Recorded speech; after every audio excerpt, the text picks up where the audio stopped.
अस्सलाम वालेकुम। क्या आपने कभी सोचा है कि आपकी इंग्लिश प्रोफेशनल क्यों नहीं लगती? शायद वो इसलिए नहीं लगती क्योंकि आप वही पुराने रूल्स में अभी भी रुके हुए हैं। तो आज हम आपको पास्ट इंडेफिनिट टेंस के पैसिव वॉइस सेंटेंसेस को इस तरह करना सिखाएंगे कि आप दोबारा कभी भी इसमें मिस्टेक नहीं करेंगे और उससे आपकी इंग्लिश राइटिंग और इंग्लिश स्पीकिंग फौरन चेंज हो जाएगी। पैसिव वॉइस और पास्ट इंडेफिनिट टेंस तरीका, इस टेंस के फिक्रों को पैसिव वॉइस बनाने का तरीका यह है कि सबसे पहले मफूल को शुरू में फाइली हालत में लाते हैं। जो मफूल होगा, जो ऑब्जेक्ट होगा, उसको शुरू में एज ए सब्जेक्टिव फॉर्म में लाएंगे। फिर उसके बाद वॉज वर्ब यानी हेल्पिंग वर्ब लगाना है और वॉज वर्ब वो दो हैं, उनमें से एक आएगा, में से एक लगाते हैं। फिर फेल की तीसरी हालत आती है। ये मैं आपको बता चुका हूं कि पैसिव वॉइस में हमेशा फेल की तीसरी फॉर्म आती है। और उसके बाद बाय लगाकर फाइल को मफूली हालत में लाया जाता है। बाय लगाते हैं, जब वर्ब की थर्ड फॉर्म लगा देते हैं तो फिर बाय लगाते हैं, फिर फाइल को मफूली हालत में लाते हैं। जैसे ये देखिए, इसका शॉर्ट फार्मूला मैंने लिख दिया। सब्जेक्ट वॉज वर्ब में से एक लगाएं, फिर वर्ब जो थर्ड फॉर्म आएगी, फिर बाय लगा के फिर आपने ऑब्जेक्ट लगाना है। तो ये स्टूडेंट्स, ये पैसिव वॉइस बनाने का तरीका है। एक और आपको बात बता दूं कि अगर आपको एक्टिव वॉइस नहीं आते तो उस वक्त तक आपको पैसिव वॉइस नहीं आएंगे जब तक आप एक्टिव वॉइस नहीं सीखेंगे। तो उसके लिए टेंसेस की सीरीज पूरी इसी चैनल पे अपलोड कर दी गई है। अगर आपके पास टाइम थोड़ा है और एग्जाम की तैयारी करनी है तो उसके लिए आप मेरी एक ही वीडियो देख लें जो 24 मिनट की है। उसमें 12 के 12 टेंसेस जो है वो क्लियर कर दिए गए हैं। उसके दोस्तों ने उसे मुसीबत में तन्हा छोड़ दिया। His friends left him alone in trouble. अब आपने देखना है कि इसमें ऑब्जेक्ट को शुरू में सब्जेक्टिव फॉर्म में लाना है। तो ये ऑब्जेक्ट है हमारा हिम, इसकी सब्जेक्टिव फॉर्म है ही। अब ही के साथ वॉज वर्ब में से एक आएगा तो वो आपको पता ही है कि वॉज आएगा, ही वॉज। अब उसके बाद जब हमने हेल्पिंग वर्ब भी लगा दिया तो फिर हमने वर्ब लगाना है। वर्ब क्या है? लेफ्ट। लेफ्ट की थर्ड फॉर्म भी लेफ्ट ही होती है। अलोन इन ट्रबल,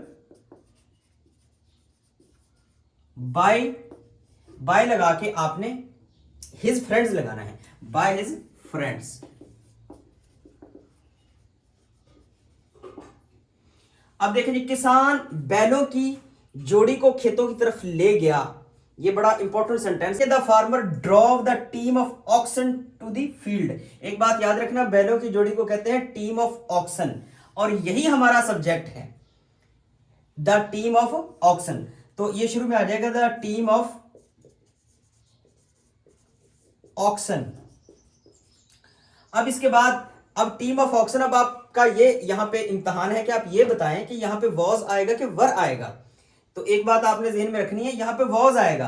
क्यों? क्योंकि हमने टीम को देखना है। ऑक्सन तो जमा को कहते हैं लेकिन टीम तो एक है ना उनकी। The team of oxen was.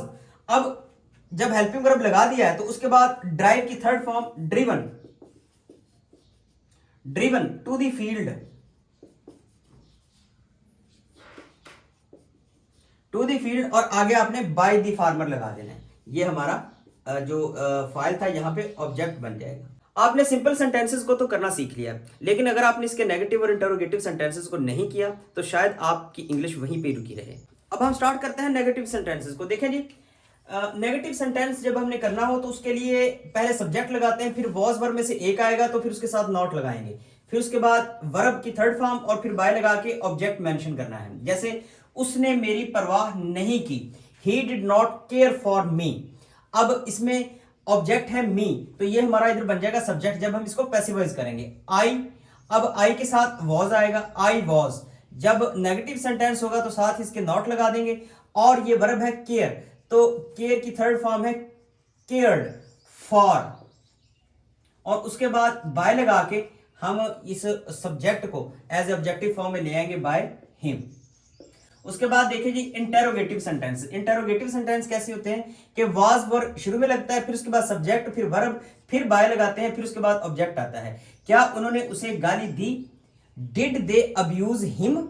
ये है एक्टिव वॉइस सेंटेंस। जब हम इसको पैसिवाइज करेंगे तो हिम के अकॉर्डिंग शुरू में हमने वॉज वर्ब में से एक लगाना है, तो जाहिर बात है वॉज आएगा। क्यों? क्योंकि आगे हमारा जो सब्जेक्ट है वो ही आने वाला है, वॉज ही। अब उसके बाद हमने वर्ब की थर्ड फॉर्म लगानी है, वॉज ही अब्यूज्ड। और उसके बाद हमने बाय लगा के और फिर हमने दे की मफूली हालत इन ऑब्जेक्टिव केस देव लगा देना है। तो ये हमारा सेंटेंस इंटेरोगेटिव हो गया। उन सेंटेंसेस को किए बगैर कि जिनके सब्जेक्ट नहीं है, आपकी इंग्लिश अभी भी प्रोफेशनल नहीं लगेगी। तो देखें, फैसला नहीं लिया गया, ये वो सेंटेंसेस हैं भी नेगेटिव और इंटेरोगेटिव जिनमें सब्जेक्ट नहीं होता, तो उनको हम किस तरह करते हैं, फैसला नहीं लिया, तो इसको किस तरह करेंगे, the decision was not taken. उसके बाद दावतनामे नहीं भेजे, the invitations were not sent. Send की थर्ड फॉर्म सेंट होती है, सेकंड और थर्ड फॉर्म इसकी सेंट होती है। क्या गाड़ी ठीक नहीं की, was the car not repaired.